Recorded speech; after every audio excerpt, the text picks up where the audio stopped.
অনেক লেখকের বই থাকে, দেখবেন যে তার কোনো এক বইয়ের কথার সাথে অন্য কথার অনেক সময় অমিল পাওয়া যায়, গরমিল পাওয়া যায়, বৈপরীত্য পাওয়া যায়, কারণ প্রতিনিয়ত সে নিজেকে ডেভেলপ করে।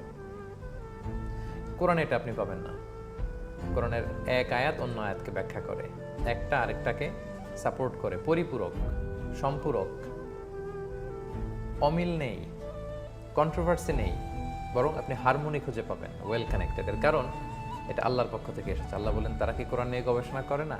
এই কোরআন যদি আল্লাহ ছাড়া অন্য কারো পক্ষ থেকে নাজিল হতো, লাওয়াজাদু ফীহি ইখতিলাফান কাসীরা, তারা সেখানে অনেক ইখতিলাফ দেখতে পেত, মতবিরোধ দেখতে পেত, কিন্তু সেটা কোরআনের ভেতরে নেই।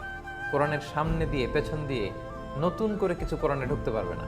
কোরআনের ভেতরে কিছু অনুপ্রবেশ করানো সম্ভব নয়, কোনো ভুল তথ্য, মিথ্যা তথ্য এটা কোরআনে ঢুকানো সম্ভব নয়, কারণ এটা তানজিলু মিন হাকিমিন হামিদ, প্রজ্ঞাময়, সুপ্রশংসিত, স্বপ্রশংসিত আল্লাহ তাআলার পক্ষ থেকে এই কোরআন নাজিল হয়েছে। ফলে কোরআনের মধ্যে নতুন করে কোনো ভুল ভাল ভ্রান্তি এটা ঢুকবে না।